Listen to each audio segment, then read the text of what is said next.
Welcome, everyone. This is Coaching in Session. My name is Michael Rearden, and I will be your mindset coach today. And today we're going to be talking about eating, food, dieting, but not so much in the sense of fads.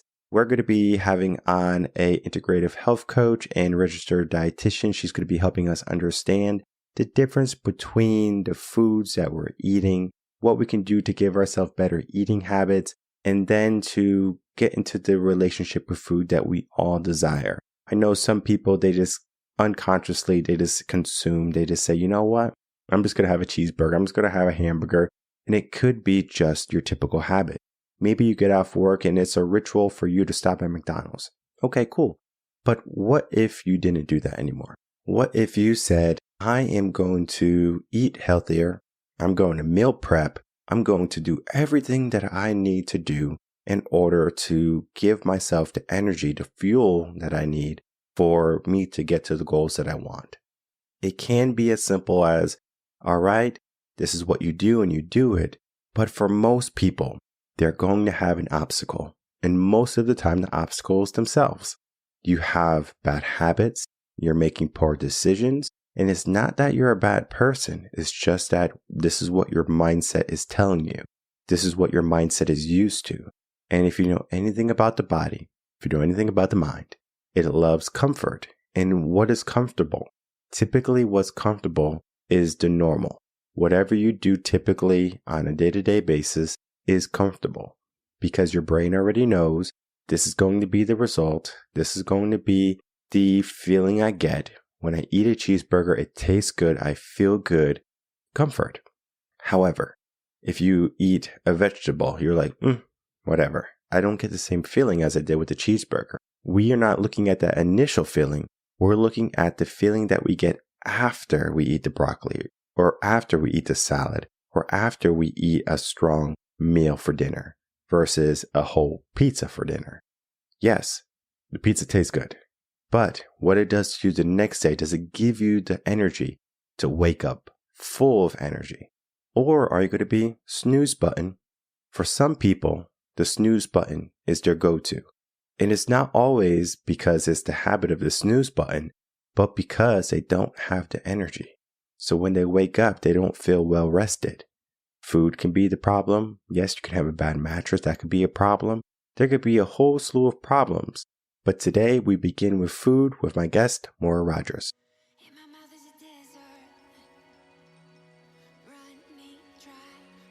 Welcome, Maura Rodgers, to Coaching in Session. How are you doing today? I'm well. How are you? Doing well. Thanks so much for coming on. Today, I have you on as a registered dietitian and integrative health coach. We're going to be talking about your work in just a moment. But before we do that, what got you into this field?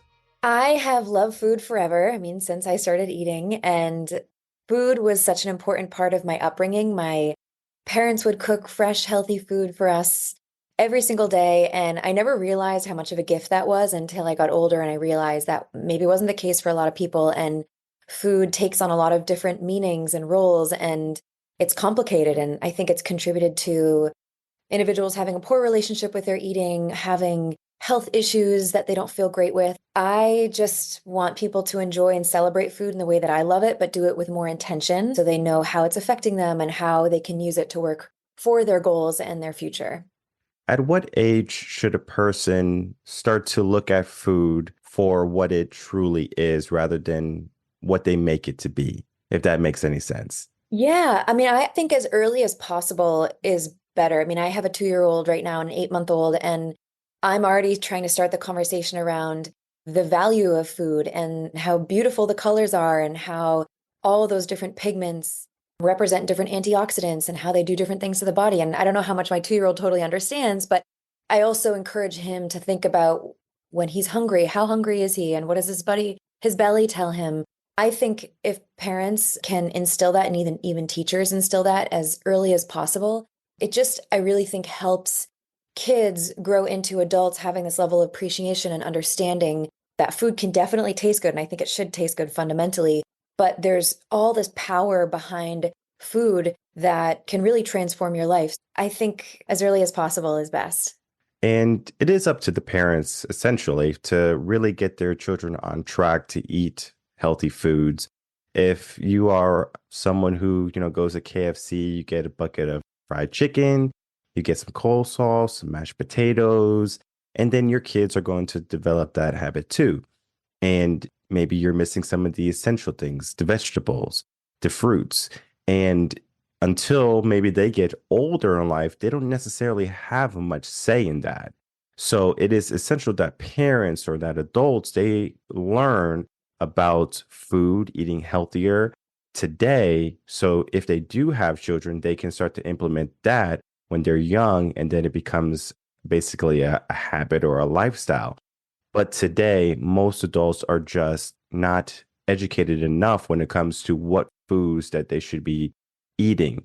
Since we have that disparity from the education, I mean, we have our phones and it has all of these wonderful resources at our fingertips. There's not much, I guess you can say, education out there for adults to say, hey, your kids should be eating this, or you should be eating this. Is more so just eat what you want. Oh, you gained a little bit too much weight, go on this fad diet. There's a mix and mash of information that are being thrown at people right now. How can someone start to focus on what they need to do?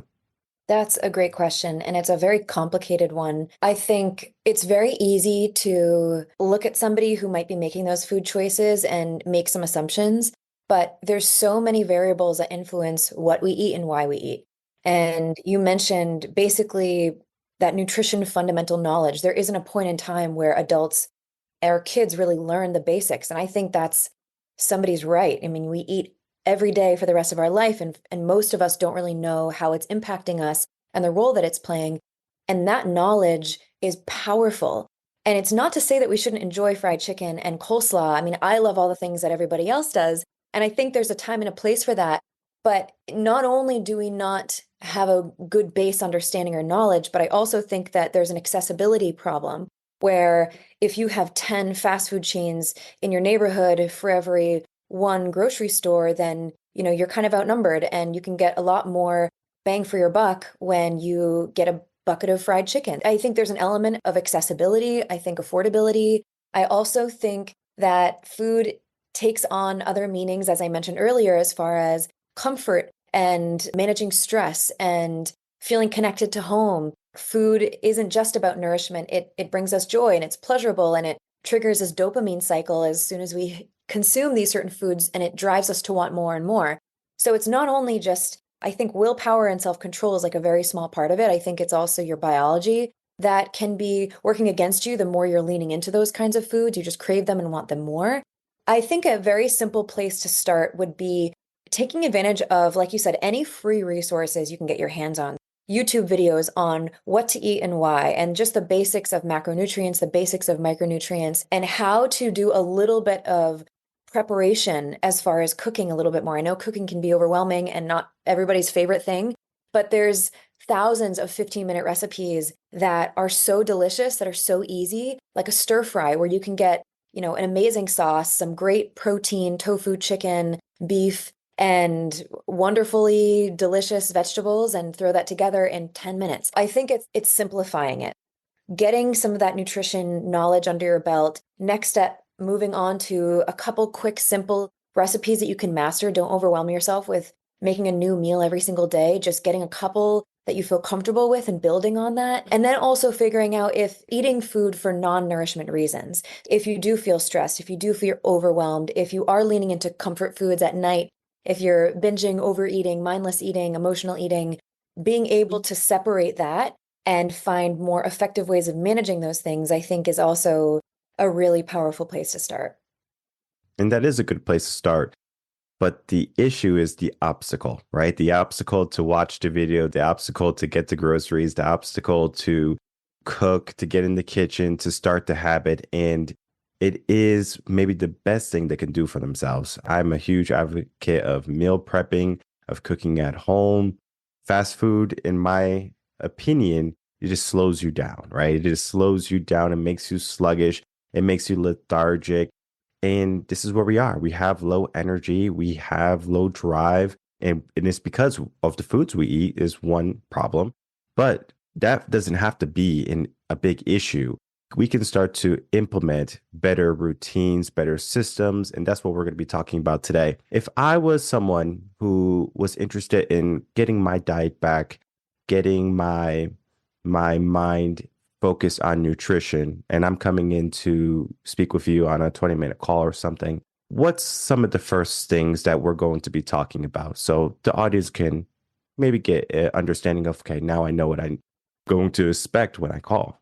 Great question. I just want to first share that diets are wildly popular. It's a $1 billion+ industry. It's constantly vying for people's attention and resources and money and time, but they're so unsuccessful. And it's not because people fail at them, it's because diets are designed to fail. They're not meant to be sustainable. Regardless of what fad diet people start, by 12 months, most people regain that weight and some, and they're more compromised from a metabolism perspective. And they feel discouraged, they feel defeated, they feel like they failed, and then they feel like they have to start something else that's extreme. I work with people who are trying to get out of that cycle of that restricting, overeating, cutting calories, gaining weight, losing weight, and getting into a rhythm that works for them, that's personalized to them, where things start to click and it doesn't feel as hard. Something that I really focus on, which I think most diets and most other nutrition programs don't, is your mindset, your belief system, your knowledge, like we talked about, how you approach food, how you take care of yourself. So getting your mind in the right place is number one. If we think about what are behaviors and habits, well, they really start with the thoughts you have and the belief systems, and then those become your actions, and your actions become your behaviors, and your behaviors become your reality. We can't focus on changing our eating without first changing our mind. In that 20-minute call that I offer complimentary, I really help people figure out why do they want to make these changes and what's getting in the way. To your question, one of the things that comes to my mind is changing habits is hard. Maybe eating less fried chicken is also hard, but there's something difficult you have to face, whether you make that choice or something else. When you eat those foods, you have to deal with, like you said, the lethargic feeling, not performing well at work, not feeling your best, feeling sluggish, feeling bogged down, feeling tired. There's a cost to that. It's really a matter of what is the cost of not changing these behaviors, and can you live with that? And it doesn't have to be stressful. It doesn't have to be overwhelming. I don't want people to overhaul their diet and overhaul their lifestyle, but celebrating the small steps and doing those well, and then building on that momentum as time goes on, I have found to be the most successful recipe. And a lot of my clients will say, it's been 3 months. I feel the best I've ever felt, and none of this has felt like work. And so I don't want people to have to struggle with their eating and their relationship with food and their eating habits. It can just be much easier than I think it currently is. And I love starting with mindset because if you know anything about me, the show, everyone knows I love mindset. It's where we begin most of the time. And if you are having a wrong system, a wrong relationship, especially with food, is what we're talking about today. Why? Just like ask yourself why. Like, why do you want to eat better? Why do you want to do this? And if you can give yourself a purpose, most of the time, like if you're a parent, mostly you want to be the best shape you can be for as long as you can be for your kids. Because when they're little, like you have a 2-year-old and an 8-month-old, they're running around and you have to be able to keep up, right? Because you have to keep them safe. And I have a 1-year-old, he's almost 2. Congrats. Yes, thank you so much. He is fast, but I have to be faster. And even when he's 7, 13 years old, I'm going to be up in there. I'll be 40, 50, whatever I'll be. I have to be able to catch up to him, keep up with him. This is a goal of mine. So what do I have to do? I have to eat healthy. I have to maintain fit, like a proper physical fitness. But if I'm just going out doing the easy things, getting a burger after work or something, one day is going to hurt me. It's the habit. Now I make sure I'm giving myself the best foundation to reach my goal, which is to stay in the best physical shape I can be so I can keep up with my kid or children later on. This is something that many parents take for granted because when they finally do have to do something, it's just like, oh, wow, my back, my knees or something. And then it's like a wake up call. When we have an option today to say, you know what, I'm going to make that shift. I'm going to make that jump. However, most people, they wait. They say, you know what, the gap between what I want and where I am, is daunting. I have to lose this much weight. It's daunting. I'm afraid to cook. I'm afraid to diet. It's daunting. And we understand that. And this is why I love the aspect of coaching or speaking with a nutritionist or someone who is adept in the skills that they're trying to instill within you, because you can go on a journey by yourself. But if you go with a guide, if you go with a mentor, if you go with a coach, you are going to be equipped to handle anything that comes your way, because something's going to come up, and it does. You're going to say, whoa, I have an answer already, versus, okay, I'll do it later. A lot of people put things on their to-do list. I'll do it later. And before you know it, you fall back. And that's similar to what happens with those diets, like they call it like yo-yo dieting. It's like you start, you stop, you start, you stop.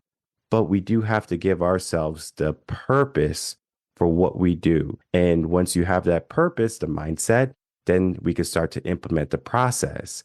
Now that we're starting to implement the process, should people start to look at food categories, food allergies, and figure out what they need? I know we could talk about macros and certain type of nutrients and vitamins. What is your steps? Yeah, that's a great question. And just to reinforce what you just said, I think if we can focus on nourishment over punishment and taking care of our body and celebrating it and putting the highest quality fuel you can get your hands on because you deserve nothing less, if that can be your mindset going into each day, then it's amazing what can come in literally 24 hours, 48 hours. Like, I'm not talking you have to wait 6 months to see benefits. Your entire physiology and biology changes every time you eat something. So your cells are responding and your cells become your systems, and all your systems talk to each other. You might find your digestion and your skin and your cognition and your cholesterol and your heart health and your metabolism, everything is just firing on all cylinders when it has the fuel that it's designed to use. Just think about viewing nutrition in a different way. It's not something that you should use to restrict or cut calories or punish yourself if you think just eating broccoli and chicken is what you should do for the rest of your life. Like, no, I love food and I think food should taste good. I think it should be so delicious. But when you have an intention behind the nutritional value, you just get the best of both worlds. You enjoy what you're eating and your body's like, wow, thank you. This is amazing. I can now do what I'm designed to do. Just keeping that in mind, and also what you said earlier about the longevity of life and how we want to, I mean, I do, and I think you do too. You want to maximize every day that you have on this amazing planet.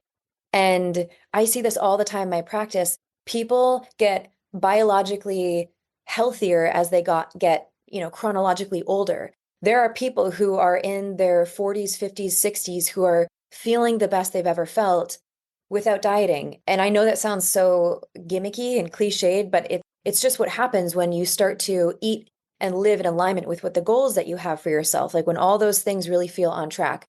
To your question of where do we begin and what does that look like? Well, when we think about nutrition, it's highly personalized to each person, but there are some core fundamentals. When we think about our macronutrients, those are macro is basically what we need in larger amounts. So those are the three categories that we need to consume on a regular basis, each meal ideally, where we're getting the most energy. And those things include your proteins, your carbohydrates, and your fats. That trifecta, consuming those things, specifically fiber, which is a type of carbohydrate, and protein and fats at the same time, that is the best way to keep your energy stable, keep your mood stable, prevent those blood sugar spikes, which a lot of the time contributes to a lot of issues down the road. When we eat those core things, it really makes your life so much easier and becomes so much easier to listen to your hunger cues, recognize when you're full in a comfortable way. Looks like a lot of things. And there's so many ways that you can plug in those three macronutrients into different meals. And so again, it doesn't have to be complicated. I don't want people to be so bogged down about hitting certain grams of proteins right away or focusing on a specific calorie count. I think focusing on getting some of the basics and listening to your hunger and fullness cues is such an easy place to begin. Would you say, or maybe you can help people with this, because I know this is going to be something that people are thinking about, cravings versus hunger. What is the difference? Great question. When we have physical hunger, that usually comes on gradually. It's something that we can physically feel in our belly in a very specific place. And it's something that is typically satisfied once we start eating. Cravings, on the other hand, are very different. Those typically come on super quickly, very strong. You typically crave one specific thing, whereas when you're physically hungry, you might be interested in a variety of things, whereas cravings are typically very narrow-minded. And oftentimes, when we start to eat that, we're not satisfied after we begin to eat it. We sometimes want more and more. So there's a clear separation between that physical hunger sensation versus that craving, which may be also driven by our biology and our chemistry, but is usually something that we're trying to satisfy with food for non-nourishment reasons. For example, if you had a super stressful day at work and you have zero bandwidth to deal with anything else, and you're starving because maybe you skipped your lunch, not only are you in a place where your body's vulnerable from a hunger perspective, right? You're starving, you could eat anything. And that's where it's very hard to be mindful about what you're eating when you're on that 10 out of 10 on a hunger scale. So that's slightly working against you. And then on top of that, our body feels unsatisfied or a little uncomfortable when we feel those emotions that don't sit well. So when we're stressed or overwhelmed or alone or sad. And so our brain thinks that food is a very accessible, very quick option that's going to quickly resolve things. We might find we crave pizza because we're starving. We want like a high impact food. And when we start eating that, it triggers that dopamine cycle. And our brain says, wow, this is amazing. It's like fireworks go off in your brain. And then you find that one slice isn't enough and you need more of that as a way to quell and quiet down the discomfort and the stress and the sadness that maybe you have in your body. That's a case where having one slice isn't going to satisfy us. Do you know what I'm saying? No, this makes sense. Let's say I skip lunch and now it's dinner and I'm very, very hungry. And I say, you know what? I'm going to ignore all the 10 fast food places and I'm going to go to my one grocery store. Now I'm in the grocery store. Now we have a whole array of things I can get in trouble with. Cookies, cakes. I mean, you name it, it's in that grocery store. And so I say, you know what? I'm just gonna get a salad. I'm just gonna get a chicken salad, grilled chicken salad. It's already pre-made. I buy it, and now I take it home. I eat it, but I'm still not satiated. Now I feel a craving, even though I ate enough. Or how does a person get over that craving of even though you ate enough, but now it's just like you need something else? Yeah, that's a great question. A practice that I try to help my clients get into is before they eat, figure out on a hunger scale, on a scale of 1 to 10, how hungry are they? They can mentally anticipate how much food is going to satisfy them when they walk away from that. So if you can get in your mind what would be a sweet spot as far as hunger, not starving, but comfortably hungry, and then also imagine what would it feel like to walk away from this meal comfortably full. And then once you get into that rhythm of knowing what that looks like and feels like for you, it becomes a lot easier to gauge portions without being so obsessive about weighing things and counting calories. So I would say starting there, getting comfortable with how do I want to feel after this meal? What does that, 7 out of 10 on a fullness look like and feel like for me? Let's say you did have a meal where there was protein from that chicken, there was fiber from the leafy greens that you had in that salad. Maybe there were other veggies that were incorporated, but maybe there wasn't enough of a starch, or maybe there wasn't enough of a fat. That could be a time for you to say, if I have this salad and I know I'm not as satisfied physically, like I'm still physically hungry, then maybe I can add a little avocado to this, or maybe, a piece of whole wheat toast with, olive oil on it or something, and use those as croutons. So however you can flesh that meal out so it's a little bit more nutritionally balanced, is that if that's what you need at that particular time, awesome. But let's say you are full. Let's say like you're pretty content, but you still are looking for other things.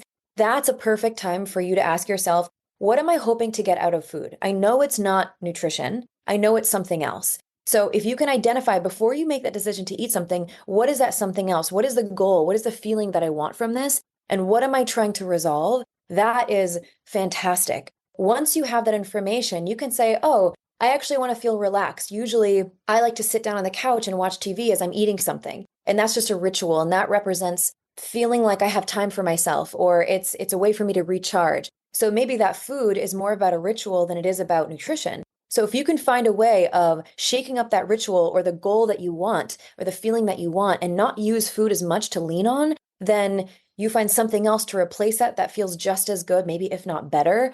That I think is also a really helpful practice to get into. I know overeating is a big issue when someone's super hungry. They will, skip a meal and then they're just so hungry, they'll get all this food and they consume it so quickly. And I think it takes like something like 15 minutes for your brain to say, "Hey, I'm full." So if you are eating very, very quickly, very fast, you're going to overeat. You're going to be over that 100%. And you're going to feel like, "Oh my God, like I shouldn't have ate that much." And then the guilt comes in. And then it's just like a whole issue or a slew of problems that now you're just like, guilt, overeating.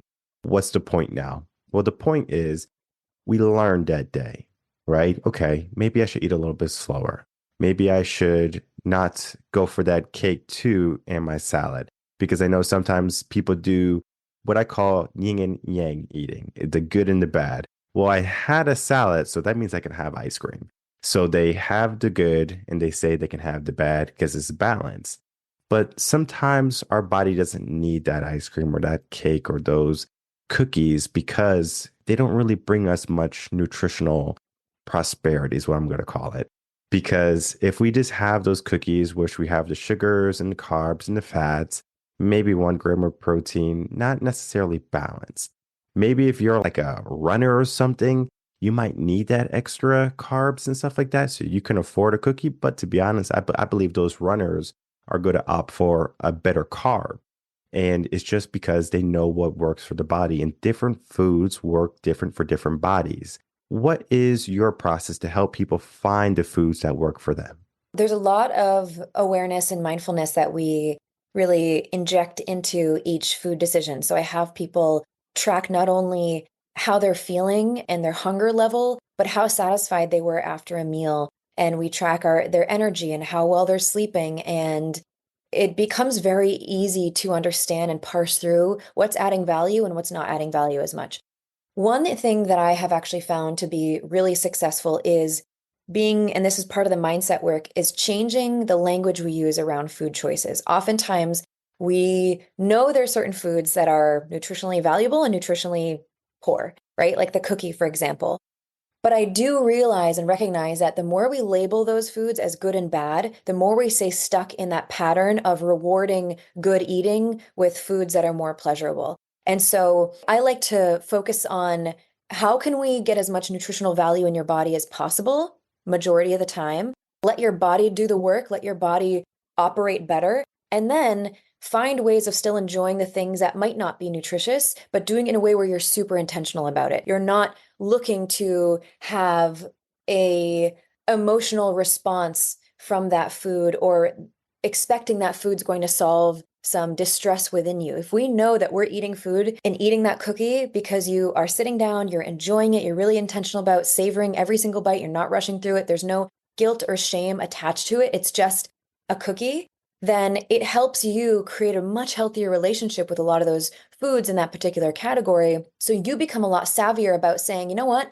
I know this food isn't off limits. I could have this tomorrow or the next day or the next day. I'm not putting a lot of these restrictive parameters around it. And when you give yourself permission to do that and really savor that food, no longer label that as bad, like 9 out of 10 times, I find my clients are able to be so much more particular about when they want it and why they want it.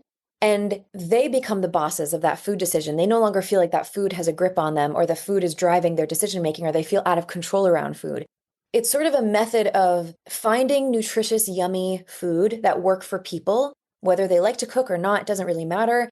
Finding a rhythm that works for them where they're getting that precious food into their precious body majority of the time. And then being really intentional about those other food choices that they enjoy, that they know aren't terribly nutritious, but they want to incorporate in some facet, but do it in a way where they just feel much better about eating that. Does that make sense? Yes, no, it makes sense. The thing I want to talk about now is if we start to look at the foods that are happy foods and foods that are sad foods, right? This is where I think people have the hardest or the most difficult time. Because if we think of anything in life, a to-do list, let's say you have to clean your house. I don't want to clean my house, right? So instead of cleaning your house, you go on your phone. Okay, that's one example. Let's say you're in the gym, right? I don't want to go on the treadmill. So you just lift some weights instead, right? There's things that people are naturally adverse to. Just like, I just don't like it. And maybe they don't like vegetables. Maybe they don't like eating fruits and stuff like that, but they love cheeseburgers. They love chili dogs and stuff like that. How can we start to implement things that people don't like that are better for them? Because again, doing all weights is okay in the gym, but doing some cardio is actually recommended too. The same thing with cleaning your house. Yes, being on your smartphone is fun, but you need to have a clean space to be in so your mind can be more focused. And the same thing is true with our diet. We can love our cakes and our sweets and stuff like that, but if you eat that all day long, you're going to feel sick. So it's just like we kind of have to do the things that maybe we don't necessarily want to do. Like I know a lot of people don't like going into work if they don't love their job, like they have a 9 to 5 or something. They'll say, oh, I hate Monday. I love Mondays, but everyone is like, oh, I got to go to work again. So it's like they have that, I don't know, it's like a trigger cue in their brain where no matter what they do, it could be their personal life, relationship, or relationship with food. They give themselves that disassociation of, I don't want to do this because it doesn't make me happy. That's definitely something I spend a lot of time working with my clients on because our mind can play tricks on us. And I think we do live in a world where that immediate gratification is rewarded and we crave that. We want instant. And the idea of delayed gratification is less appealing. Seeing likes and looking at reels on Instagram is probably more enjoyable in that moment than it is to clean your house, for sure. I get that. But I also think the more you delay and the more you procrastinate and the more you hold off on taking action, the more you're delaying true, real happiness and like living. And I think the more we avoid something, the more overwhelming it can be to start. I would just suggest and advise people to think about, just imagine how they feel if they were to just begin, if they were to just start, if they were to just focus on cleaning their bedroom to start with, or cleaning the bathroom, or doing 2 dishes. How does that feel? And they might find that there is some level of joy or satisfaction or energy that they get from that. And if they can be honest about that feeling, then they can start to change the neural pathway between that action and the outcome. A lot of the time we can say, oh, that salad isn't going to satisfy me. It's not going to taste good. It's full of vegetables. Lettuce is disgusting, right? But there's a million salads that can taste insanely good. Really just depends on giving yourself a chance and being honest about that experience. How good was that? And how much better do you actually feel? We focus on just the first part of a story instead of focusing on the entire story. Yes, there's a little bit of effort that might be required, but you get incredible benefits pretty immediately and afterward. It's this gift that keeps giving when you take care of your body, when you take care of your home, when you take care of your mind. While those immediately pleasurable things might feel good in that moment, how does social media feel when you turn the app off? Like, do you feel amazing, or do you feel low, or do you feel like you've been quietly comparing yourself to other people, or you are having a hard time feeling grateful for all the things you have in your life because you're constantly focused on what other people have? I think it's just a matter of taking control of your mind and being honest about experiences and how you actually feel. And the more you're honest about that, the easier it is to say, you know what? I feel so much better when my space is clean. I feel so much better when I have eggs with some veggies and chimichurri sauce in the morning and a piece of toast. Like, I feel so much better. My cravings are less as the day goes on. I feel more dialed in at work. I'm more productive. I'm less exhausted at 3 o'clock. I think it really just starts with starting and being honest with yourself about how you feel. We all have a script that we give ourselves. Sometimes the script is good, sometimes the script is bad. And we're just like, oh, salad, cheesecake, yes. Maybe you just have to look at your script too. Because if you have a script that is going after the unhealthy options, there's nothing wrong with having cake or ice cream in moderation, of course. It just can't be your staple when it comes to your diet. Because the end goal, as you said, is happiness. You want to be happy with how you feel. When you look in the mirror, you want to be happy with that too. And you do have to accept where you are too. It is going to be a process, it's going to be a journey.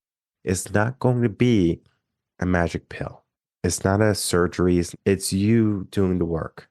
And I find that when a person digs deep and they commit to something, they're more satisfied that they did it. Think of it as if you worked so hard to get a promotion, you're going to be so excited that you got that promotion versus if you just knew somebody and you just got that promotion. It's not the same feeling. Where you are right now, it might not be exactly where you want to be, but you do the work a step at a time. It doesn't have to be big changes today. It could be just one meal a day, starting at a good breakfast. Maybe you mess up for lunch, maybe you mess up for dinner, you start again. Breakfast, good breakfast. And then you move into lunch, and then you start to look at your snacking habits. You start to look at the foods that you have in your house. You say, you know what, this food is not good for me. And good for me meaning it's not going to give me the results that I'm looking for. It might taste really good, but sometimes it's just not going to be what you want. It could be inhibiting your attainment to the goal sooner rather than later. For example, if you have a goal and aspiration to fit in a dress or a swimsuit, or if you want to be a marathon runner, there's going to be foods that are going to slow you down, going to make it difficult to get to where you need to be physically fit and mentally fit. This is where you have to say, okay, I have to ring things in. I have to start to put things in order, and I have to start to cut ties with things that maybe are not benefiting me anymore. Maybe at some point, ice cream was your savior. It made you feel good. But did it make you feel good for the short term or for the long term? Do you need a fix the next day also? And this is where I think eating or having bad eating habits or not like having that intuitive eating mentality, it's just like I'm eating because it's pleasurable. And many people struggle with that. I know you probably do a lot of work with helping people their relationship with food. Let me put it this way. What is going to be the onset of them saying, okay, I'm going to break this relationship up. It's a bad spouse or bad boyfriend or girlfriend. We need to break up. I know sometimes people wait until they get that doctor's note, like, hey, you have diabetes, you have like something big. That's when a lot of people change. But can that happen sooner versus getting that bad note from a doctor?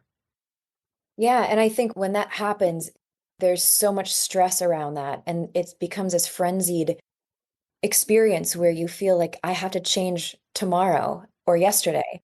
And I don't know where to begin. I'm overwhelmed. I feel like a failure. I, first of all, want everyone to know that wherever you are in your health journey, with your eating, it is literally never too late.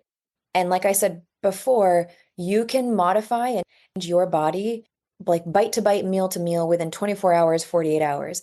It doesn't have to be this overwhelming, exhausting experience.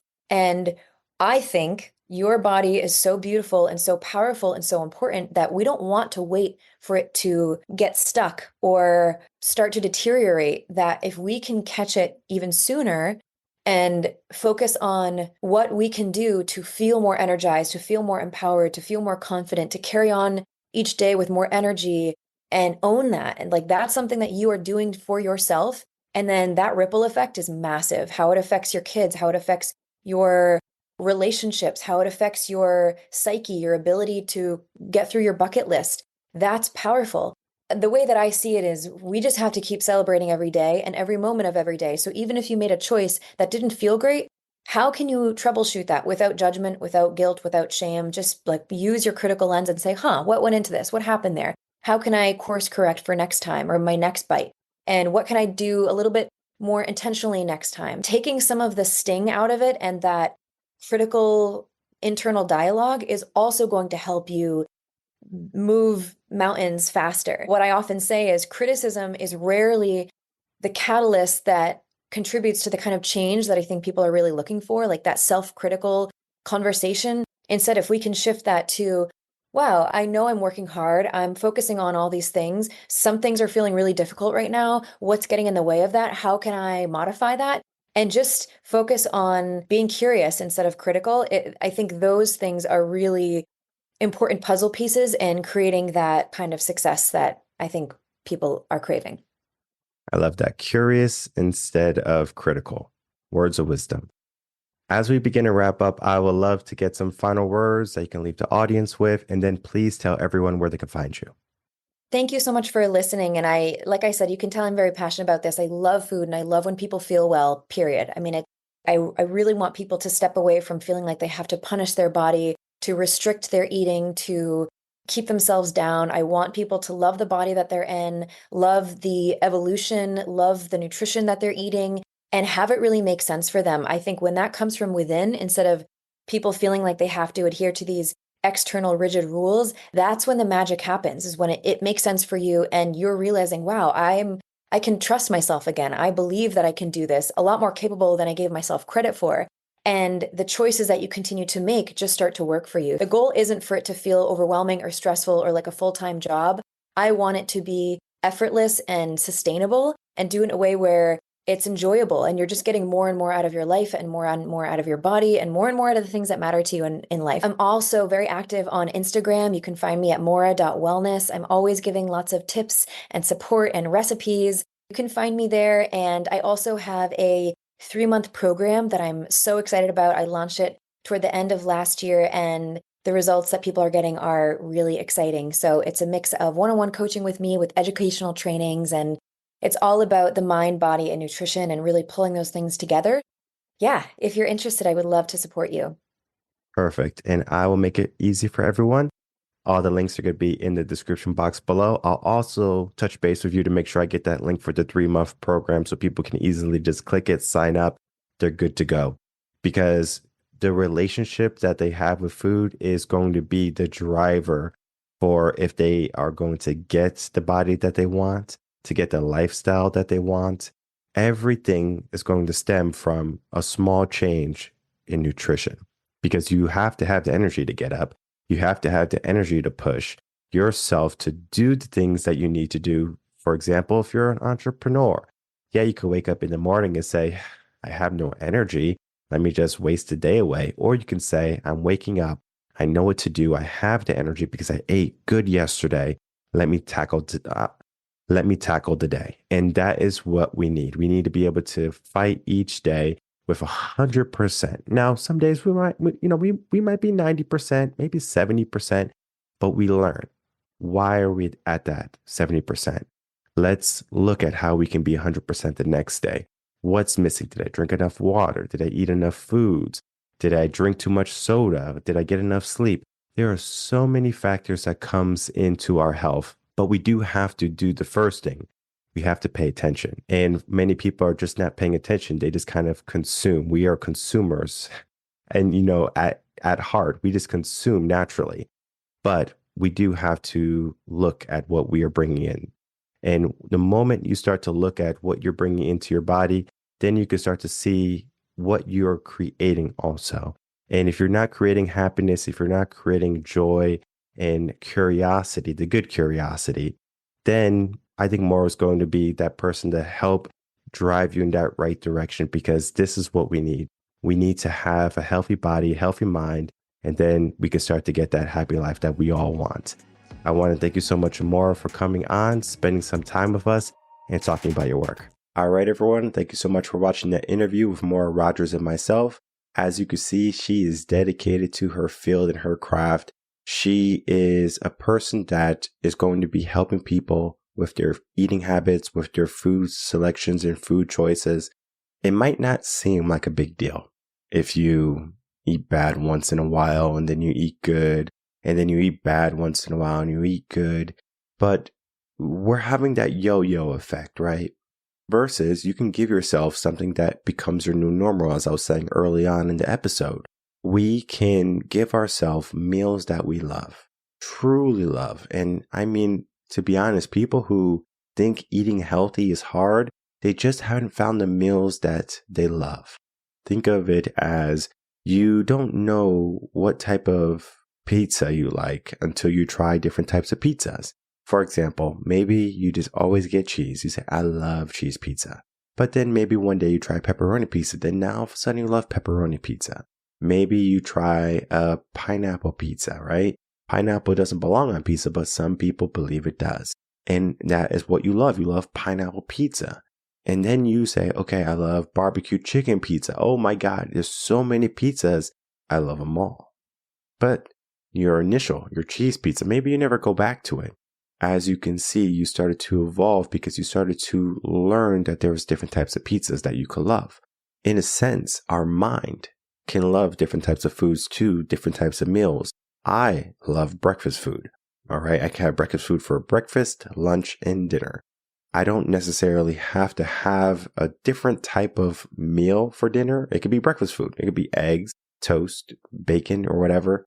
I just love breakfast food.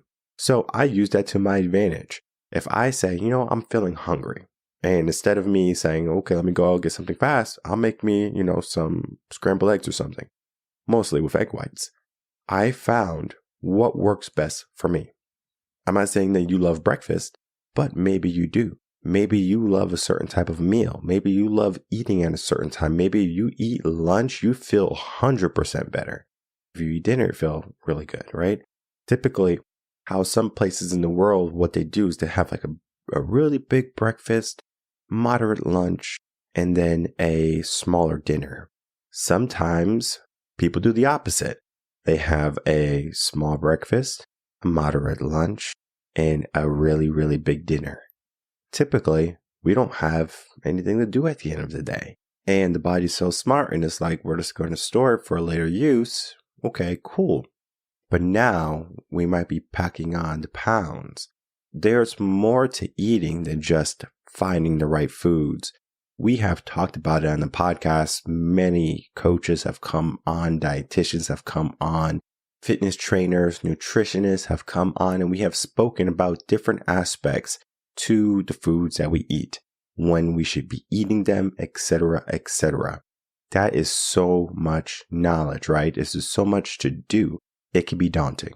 And what I always recommend is if you are on a journey to a better lifestyle, better career, better relationship, whatever it be, you should equip yourself with the best minds in the world. Maura has a great wealth of knowledge in her mind. She's going to be an asset in anyone's corner when it comes to, hey, I want to help you start to eat better. I want to help you start to feel better. And we're going to do that through food. We're going to do that through intuitive eating. We're going to figure out what foods work for you. Most people don't know what foods work for them. Maybe they don't even remember the last time they had an apple. Maybe apples work for you. Maybe they don't. Maybe you're allergic to apples. I remember there was an intern when I was doing my internship for my student teaching. She was allergic to apples. And I was like, how can you be allergic to apples? But it's a thing. So you can be allergic to certain foods and you might not even know it. What needs to happen is you have to understand what foods work for you, what foods you like, and then begin the process of creating meals for those different types of foods, right? So when you're in a grocery store, you could say, what do I want to make? Oh, I remember I made this chicken dish with mushrooms. It was really, really good. It doesn't have to be difficult. You don't have to be Gordon Ramsay. You don't have to be Guy Fieri to know what is what in the kitchen. You just have to be able to follow some simple recipes, maybe some simple tutorials on YouTube on how to cook certain foods. And then you're going to realize that it doesn't have to be that difficult. For the people who make it more difficult than it needs to be, just take a step back and ask, well, why am I making it more difficult? Why do I think it's so difficult? Once you start to look at the obstacle, then you can start to dismantle it. You can start to take away that script you are giving yourself and you can say, you know what? I'm not going to worry about that anymore. I'm going to be brave. I'm going to do what I have to do. And I'm going to start to eat better. Because when you eat better, you feel better. Most people don't want to eat better because they don't feel better. And most people are not going to start to change their life because they don't feel 100%. It's almost like a catch-22. It's like you have to be 100% to change your life, but you don't change your life unless you feel 100%. What we need to do is to do the things that are going to get us closer to more energy, closer to better decisions. And from there, we get to start to live the life that we want, the life that we desire. It begins with us giving a little bit of awareness to where we are, what we need to do, and our relationship with food is going to be a big one. And as Maura said, she wants to help people on that journey to get to a better lifestyle, to better eating habits, to better nutrition, all to help them be more happy in the end. You don't have to always go the hard path of by yourself. You can always get a coach. You can always get someone to help you along the way. Because when you have someone to help you, things happen a lot sooner and things turn out to be a lot better. So if you're ready for that better in your life, reach out to Maura. Reach out to us here at Reven Concepts for any personal and professional coaching that you may need. And we are going to be your biggest cheerleaders. We're going to be those people helping you each and every step of the way, because you are the mission and the best you is the goal. My name is Michael Rearden. I'm a mindset coach. If you have any questions, email me coachinginsession@gmail.com, and I'll see everyone on the next episode of Coaching in Session. Until then, everyone take care.